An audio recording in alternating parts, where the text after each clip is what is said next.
শোনা, এই যে আমাদের বাড়ি, কিন্তু বাবা না আমাদের ব্যাপারটা ঠিক মেনে নেবে না।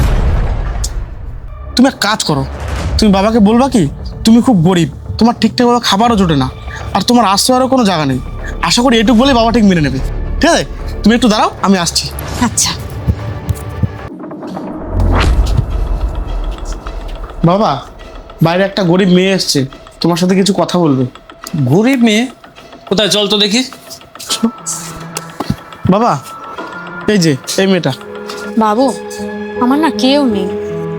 ওমা, কেউ নেই মানে? আমি খুব গরিব, এমনকি আমার থাকা খাওয়ার জায়গাটাও নেই।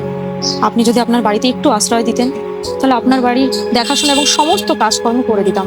একটু দেখেন না বাবু। আমি তো রয়েছি, আমি তোমাকে জ্ঞাপন করে নেবো।